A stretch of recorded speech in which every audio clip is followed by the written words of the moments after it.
پاکستان کے قیام کے دوران جو خدمات چودھری محمد ظفر اللہ خان صاحب نے ادا کی ہیں، وہ ایک الگ تفصیلی باب ہے، جس کے متعلق چودھری محمد علی صاحب سابق وزیر اعظم پاکستان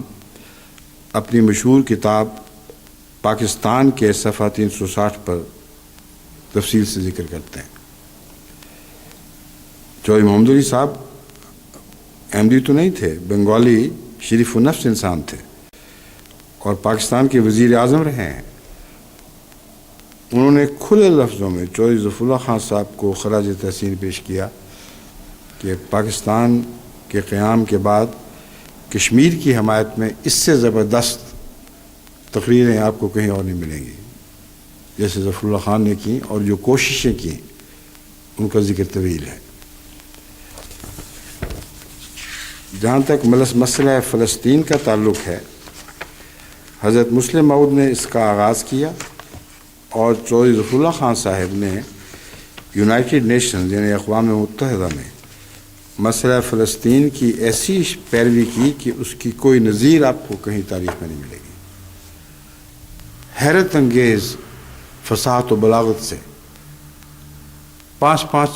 گھنٹے آپ نے تقریریں کی ہیں، اور ایک ایسا موقع تھا جب کہ امریکہ اور اسرائیل کی جو بننے والا تھا ابھی اسرائیلیوں کی سازش سے تمام انتظامات مکمل ہو چکے تھے کہ یونائٹڈ نیشنز میں جب یہ مسئلہ پیش ہوگا تو بھاری اکثریت فلسطین کے قیام کے حق میں ووٹ دے گی۔ اس وقت ظفر اللہ خان اٹھے ہیں تقریر کے لیے، اور فی البدی ایسی تقریر کی ہے کہ مسلمان جتنے بھی نمائندے تھے وہ جوش سے اٹھتے تھے بار بار، اور بعض روتے ہوئے آپ کے ہاتھوں کو چومتے تھے۔ ظفر اللہ خان، تم نے اسلام اور فلسطین کی حمایت کا حق ادا کر دیا۔ اس کے اوپر جو تبصرے چھپے ہیں بعد میں وہ بہت زیادہ ہیں، میں ان کی تفصیل میں نہیں جانا چاہتا، میں صرف اتنا بتا دیتا ہوں کہ امریکہ اور صہیون کی پوری کوششوں کے باوجود اس وقت کے نمائندگان جو یونائٹڈ نیشنز میں موجود تھے ان کی اکثریت چودھری ظفر اللہ خان صاحب کے دلائل سے متاثر ہو گئی۔ اگر اس وقت ووٹ لے لیا جاتا تو فلسطین کے قیام کا ریزولوشن پاس ہونا ناممکن تھا۔ اس وقت جیسے دجل کی عادت ہے، فوری طور پر امریکہ نے دخل دے کر یہ سوال اٹھایا کہ یہ مسئلہ بہت عام ہے، ابھی ووٹ نہیں ہونے چاہیے، کیونکہ ان کو پتا تھا کہ اگر اسی وقت ووٹ ہو جاتے تو فلسطین کے قیام کا کوئی سوال ہی نہیں پیدا ہوتا تھا، فلسطین میں یہودی حکومت کے قیام کا کوئی سوال ہی پیدا نہیں ہوتا تھا۔ یہ وقت مانگا اور تمام دنیا کی حکومتوں پر دباؤ ڈالا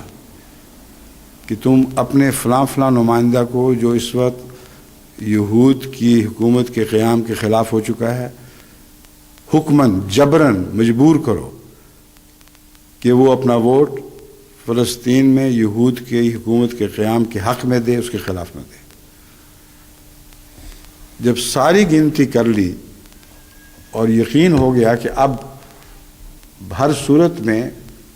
یہودی حکومت کے قیام کے حق میں فیصلہ ہوگا، تب کچھ عرصے کے بعد انہوں نے ووٹ لینے کی مہم کا یونائٹڈ نیشنز میں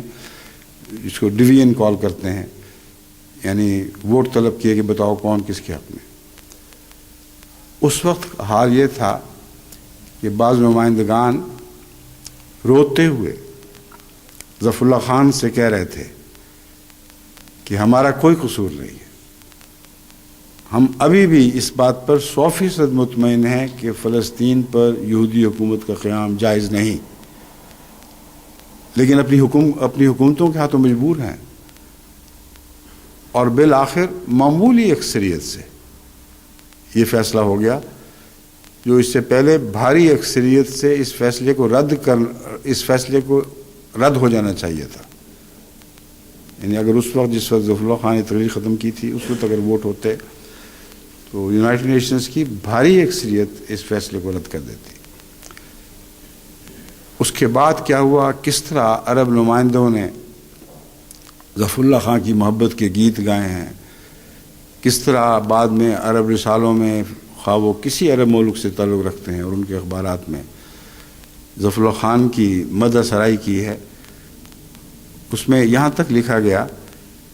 کہ جب سے رسول اللہ صلی اللہ علیہ وسلم کے بعد سے آج تک کے زمانے تک، یعنی جب سے رسول اللہ صلی اللہ علیہ وسلم کا وصال ہوا اور پہلا دور ختم ہوا، اس کے بعد آج تک جتنا بھی زمانہ گزرا ہے، اس میں ظفر اللہ خان سے بڑھ کر اسلام کا حمایتی ہم نے نہیں دیکھا۔ یہ ساری باتیں فراموش کر دی گئی، عمدن ان کو مٹایا جا رہا ہے۔ اس تاریخ کو جو یونائٹڈ نیشنز کی مسودات کا حصہ بنی ہوئی ہے، اس کو پاکستان نظر انداز کر دیتا۔ اب یہ کیا انصاف ہے،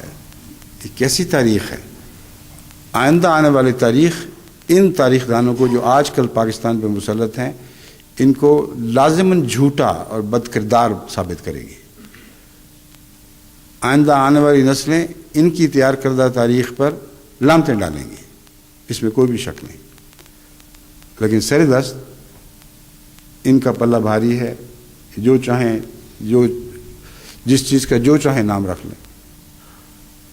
اپنے صحرا کو جنت نشان بتاتے رہیں بے شک، لیکن اس جنت میں جو حرکتیں ہو رہی ہیں وہ اس جنت میں نہیں ہو سکتی جس کا ذکر قرآن کریم میں ملتا ہے۔